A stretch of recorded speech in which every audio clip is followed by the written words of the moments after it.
Hey guys, I'm super excited to show you a project that I've wanted to take on for a long time, and that was taking the original dash piece out of the truck, starting with this piece of cardboard, and then building my own leather wrapped aluminum dash piece with a 10-inch touchscreen that has forward cameras, reverse cameras anytime, and also has a place for all my switches and maintains the climate controls and all that stuff. Turned out really good. I really like it, so I'm excited to show you how I built it.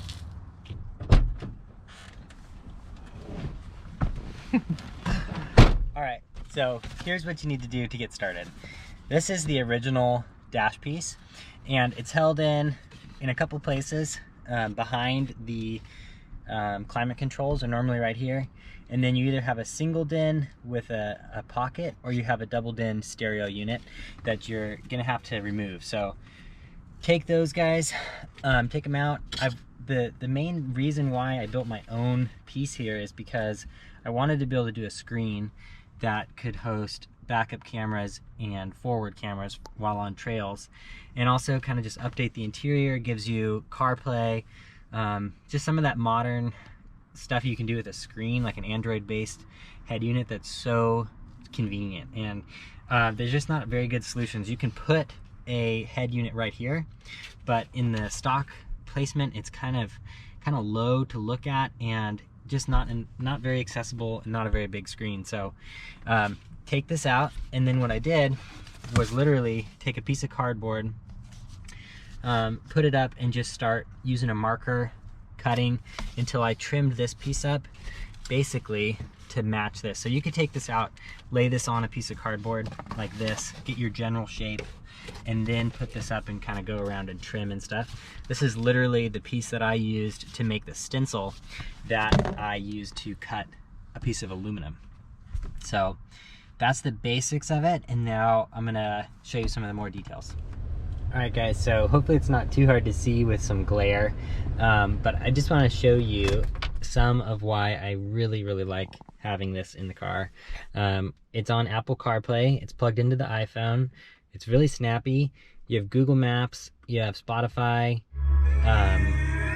You can use either one or both at the same time. You could do voice destination, so if you're driving, tap this, tap the microphone. Directions to Mammoth, and just the fact that it can pull up stuff super quickly while you're going. It also brings in your text messages. If you've done CarPlay, you're familiar with this. It'll read them. Like this is a well, you can hear it. 3665 set a camera emoji and said Micah. Lisa Ryder shared a photo. Link to facebook.com. So a person in silhouette emoji and said just really nice, really easy to use, and just a really nice interface. Besides the CarPlay stuff, I was really excited to be able to have Gaia Maps on here, and to use that while I'm off-road, because you can download areas where you're at and stuff, and then have trail maps while you're off-road, out of reception completely and stuff. Audiobooks, of course, phone, all that kind of stuff. If I want to turn the screen off completely, I can just tap twice here, which is super nice for driving at night, and really important. It also has really great backlight illumination here, and you can change the color of these. So I changed them to match the rest of the illumination in the truck. Another big thing that I've always wanted in the truck is forward camera for like driving trails and stuff like that. So that's the bottom of the bumper right here. Super handy, especially when you're like, say you're cresting a hill, you can't see anything out of the window shield, or even just, I mean, you could tell even just in the garage, can't see anything over the front. This will show me exactly what's going on, the mess in my garage. And then I also have a reverse camera, which is super important, or super handy and super nice if you have kids. And that's all on a 3-way switch here. So up is for forward, down is for backwards, center is off. And then I've also got my roof lights.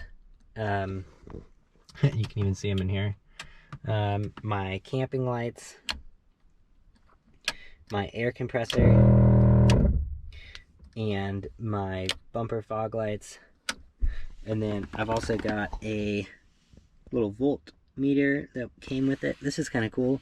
This is a voltmeter, and it's kind of incognito. And there's also 2 high-powered USB ports. So 2 phones, you know, potentially 2 phones or whatever else you're trying to charge right there. Really handy to have those on the front there. And then I just like having all the switches and stuff up here too. The other thing is I relocated the climate controls. And the climate controls in these trucks are plugged in, so there's no like physical, you're not turning any louvers or vents with this, so it's just wires and a plug, which is super nice. It means this can be moved all around, and that's how I was able to do this. Let's see, some more details are, this is, I think it's 3/16 aluminum I got for free from a scrap pile. And then I bent it to shape after I cut the stencil I showed you in cardboard, and then I wrapped it in soft black leather, and the wrap turned out so much better than I anticipated. I've never done that before, and it just is like the perfect interior match for this. There's like a little texture here, a little texture here, and it just looks really good. I used adhesive spray that's meant for carpet and like interior pieces and upholstery and stuff, and it's just so sticky. It's incredible how well that sticks to the aluminum and the leather. So yeah, that's kind of the basics features of this, and then I will show you the piece of aluminum I used to make it.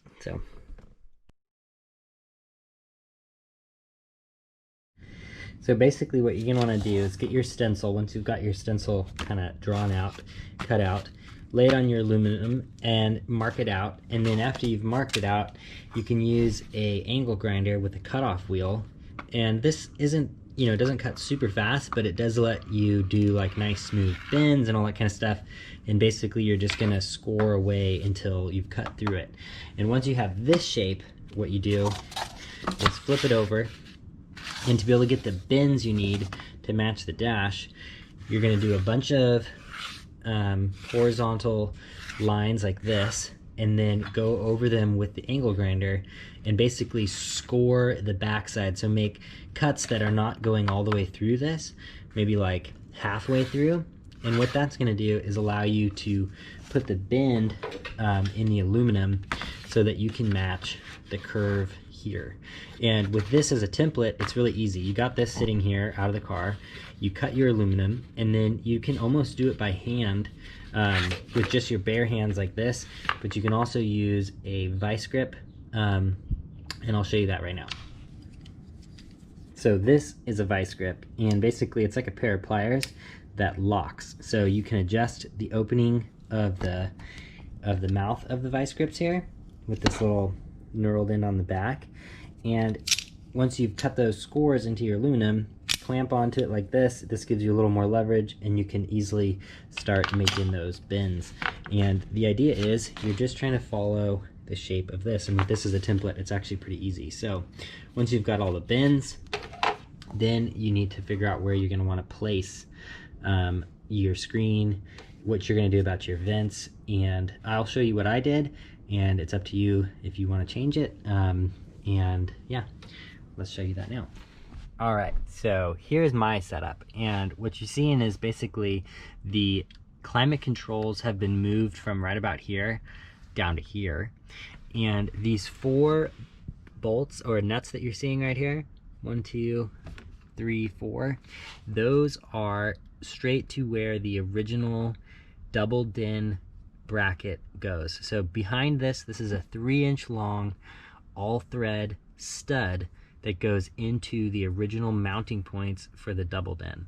So you go to the hardware store, get all thread studs, and you can just screw them right in to those original metal mounting points in your dash, and that is what this whole piece of aluminum is sucked to the dash with. So this whole piece is being sandwiched in there with these 4 long basically bolts now, and that's what holds it in.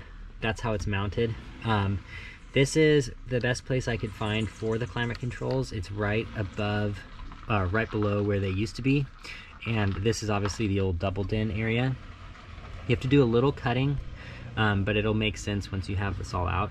And then this also requires a little bit of cutting to the actual dash behind here.